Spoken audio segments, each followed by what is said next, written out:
isang mapagpalang umaga sa bawat isa sa atin at welcome dito sa early morning devotion ng St. Paul United Methodist Church. Pero bago tayo magsimula ay samahan niyo muna ako sa isang panalangin.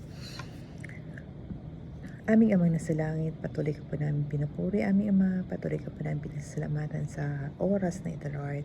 Maraming salamat at muli ay pinagtagpo mo po kami, ang inyong mga anak, kahit sa pamamagitan lamang ng digital platform na ito, aming Ama.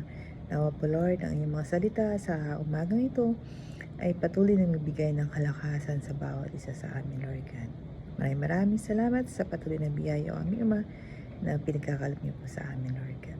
In Jesus' name we pray. Amen. So muli ay isang magandang umaga, mapagpalang umaga sa bawat isa sa atin na nakikinig or naka-tune in dito sa early morning devotion ng St. Paul. So ang pagbabasihan natin ng ating pag-uusapan sa umagang ito ay mula sa Psalm chapter 105 verses 7 to 11. So basahin natin siya mula sa New International Version. 7. He is the Lord our God. His judgments are in all the earth. He remembers his covenant forever, the promise he made for 1,000 generations. 9. The covenant he made with Abraham, the oath he swore to Isaac. 10. He confirmed it to Jacob as a decree, to Israel as an everlasting covenant. 11. And to you I will give the land of Canaan as the portion you will inherit. So, ang Psalm 105, diba? So, verses 7 to 11, it celebrates God's absolute faithfulness to His chosen people. It highlights His sovereign rule over the earth, His unbreakable promise kay Abraham, kay Isaac, pati kay Jacob, diba, na ibibigay sa kanila ang lupain ng Canaan bilang kanyang pamana. So parang himay-himayin natin, no? Let's break down, isa-isahin ang passage na ito. So una, di ba, sa verse 7, it's the Lord's universal reign. So ang ibig sabihin nito, the authority, kumbaga, at ang walang hanggang kapangyarihan ng Diyos sa lahat ng nilikha. Ito man ay nasa lupa, nasa tubig o himpapawid.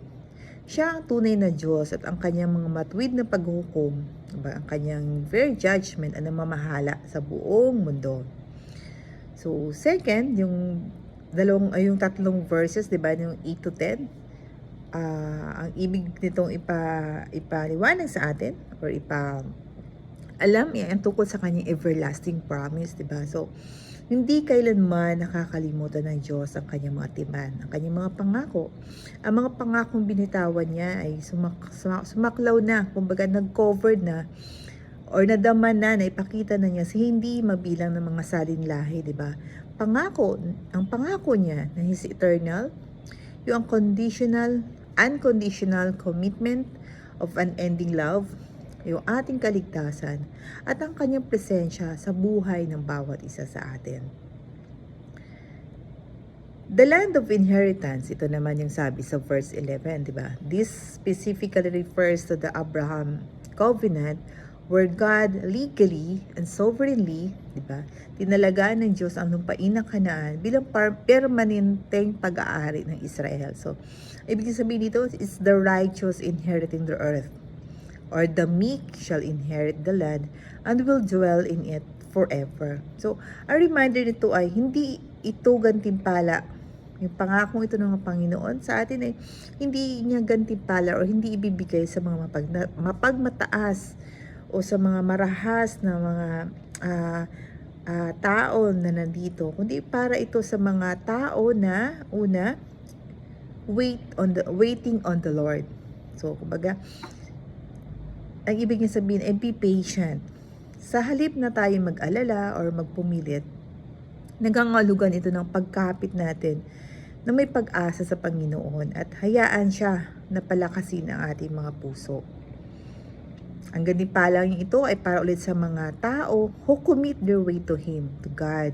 Diba? Pinapaalala nito sa atin na ipaubaya sa mga kamay ng Diyos ang ating mga alalahanin, yung mga plano natin, kahit yung mga mabibigat na pasanin natin. Sa halip na pasanin natin ang lahat ng iyong mag-isa, hinihikayat tayo ng ating Panginoon na magtiwala sa Kanya, sa Kanyang tinakdang panahon at hayaan siyang gabayan ang ating mga hakbangin. Sabi nga diba sa Ecclesiastes 3 verse 11, He has made everything beautiful in its time. At ang panghuli, ang lahat ng biyayang ito, lahat ng gantimpalang ito ay ibibigay niya sa mga taong nagtatrust sa kanyang provision. Diba? So pananalig, tayo'y manalig sa pangako ng Panginoon dahil alam ng ating Ama sa Langit ang ating mga pangangailangan. At ibibigay niya mga ito ng eksakto kung kailan natin kinakailangan. So ang reminder niya sa atin is, let us replace anxiety with faith. Diba? So, tanggalin natin yung ating mga pagdududa, agam-agam natin. At palitan ito ng ating faith sa ating Panginoon. At batid natin na ang Panginoon, di ba, walang hanggan ang kanyang kayamanan para sa kanyang mga anak. His resources are limitless for all those who believe in Him.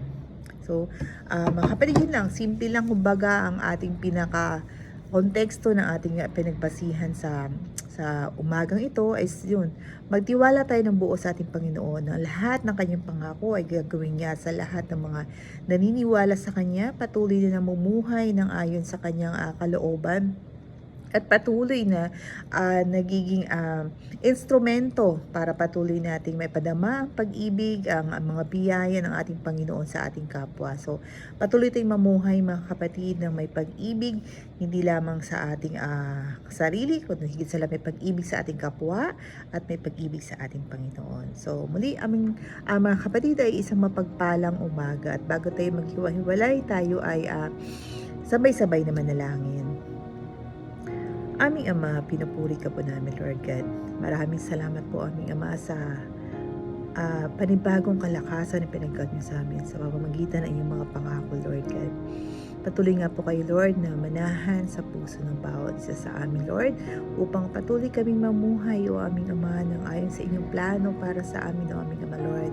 Patuloy niyo po kaming gamitin, maging daluyan ng inyong biyaya para sa maging biyaya din po kami, Lord, sa aming mga kapwa, O aming Ama. Patuloy ka po namin pinupuri, Lord, at patuloy namin hiling, O aming Ama, na pangunahan niyo po ang buhay ng bawat isa sa amin, Lord. At patuloy niyo pong palakasin ang aming pananampalataya sa inyo. At patuloy po kami magtiwala sa inyo, Lord. Patuloy kami sumunod sa inyong mga utos, O aming Ama, Lord God. At maraming salamat po, Lord, sa patuloy na biyahe ng buhay sa bawat isa sa amin, O aming Ama. Kayo po, Lord, ang aming patuloy na pinupuri, pinasalamatan sa buhay namin, aming Ama. At muli po, Lord, ay maraming salamat sa lahat po, Lord. Ito po aming panalangin at hiling sa pangalan ni Jesus. Amen.